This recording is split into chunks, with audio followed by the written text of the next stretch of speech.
Halo, nama saya Satrio, dan pada video kali ini, saya akan membicarakan tentang film yang berjudul The Irishman. Film ini disutradarai oleh Martin Scorsese yang dirilis pada tahun 2019. Perusahaan produksi yang membuat film ini adalah Tribeca Production, dan film ini ditayangkan di Netflix dan bioskop-bioskop Amerika Serikat. Film ini adalah film yang panjang untuk ditonton, karena berdurasi selama 209 menit. Ya, lebih dari 3 jam, dan film ini bergenre tentang kejahatan dan gangster.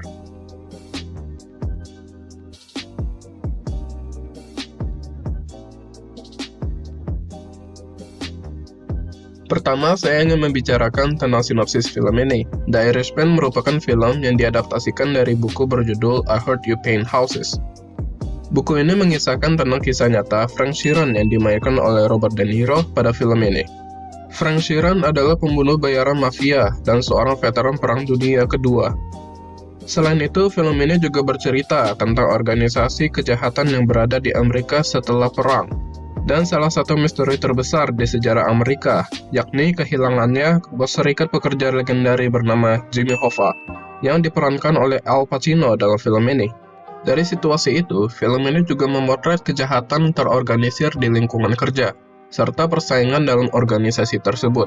Lalu bagaimana situasi tersebut terkait dengan hubungan Sheeran, Hoffa, dan kelompok mafia yang bernama Bufalino Crime Family, dengan salah satu anggotanya yaitu Russell Bufalino yang diperankan oleh Joe Pesci dalam film ini.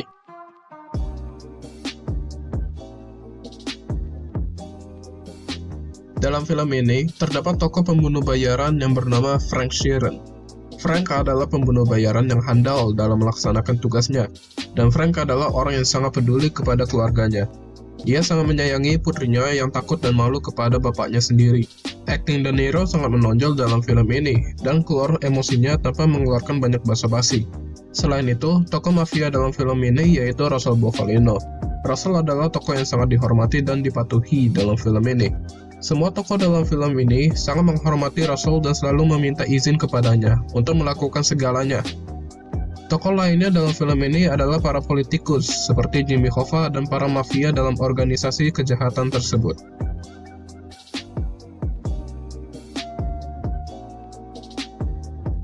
Alur yang dipakai Martin Scorsese dalam membuat film The Irishman adalah alur campuran. Karena dalam film ini sering terjadi kilas balik atau kata lain flashback.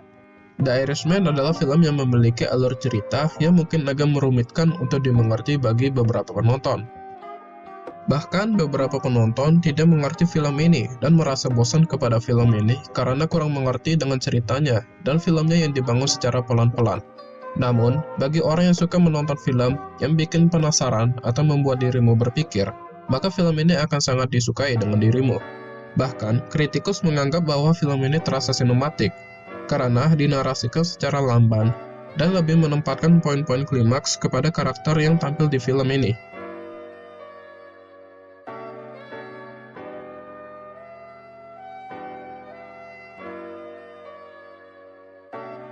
Film ini bertema tentang kejahatan dan gangster. Seperti saya jelaskan, film ini menceritakan tentang mafia-mafia yang berorganisasi di Amerika pada tahun 1970-an.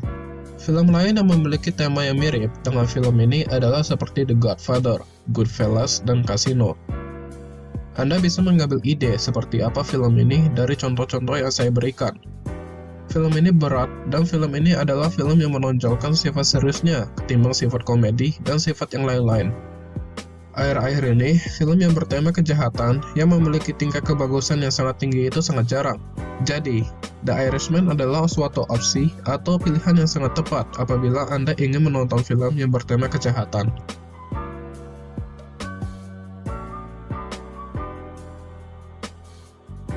Kelebihan yang dimiliki film ini adalah bagaimana ceritanya mengalir dan berjalan dengan sangat baik. Ceritanya pun juga tidak sering kita lihat di layar kaca dengan cerita yang dibuat secara bolak-balik ke masa depan dan masa lalu. Suatu cara untuk menceritakan suatu cerita tidak seperti biasanya dalam film yang bertema seperti ini. Ceritanya juga unik dan jarang dibahas oleh film-film lain. Kelebihan lainnya yang dimiliki film ini adalah para bintang pemain film yang bermain di film ini. Pemain film yang masuk ke film ini adalah para pemain film yang legenda pada masa lalu. seperti Joe Pesci yang pernah memenangkan Academy Award, dan Al Pacino yang seringkali memenangkan Major Award dalam dunia film. Yang terakhir yaitu Robert De Niro, yaitu pemain film yang memainkan tokoh utama di film ini. Ia adalah pemain film yang sangat handal dan sering memenangkan penghargaan aktor terbaik ketika ia memainkan filmnya. Contoh-contoh filmnya adalah The Godfather Part kedua, Taxi Driver, dan Joker. Jangan lupa, yang menjadi sutradara di film ini adalah Martin Scorsese. Martin Scorsese merupakan sutradara yang legenda karena filmnya yang sering memenangkan penghargaan film terbaik dan dirinya pun sering memenangkan penghargaan sutradara terbaik. Kekurangan yang dimiliki film ini adalah durasinya yang kurang bersahabat. Tidak semua orang dapat mempunyai waktu luang yang panjang untuk dihabiskan buat menonton film karena kesibukan masing-masing. Film ini dapat terasa lama dan akibatnya akan membuat beberapa penonton bosan dan pusing karena ceritanya yang tidak semudah biasanya untuk dicerna.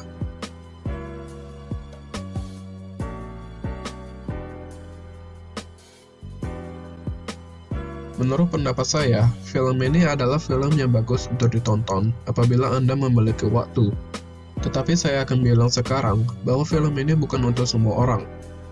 Saya yakin beberapa orang akan tidak suka dan kurang menikmati film-film yang bertipe seperti ini.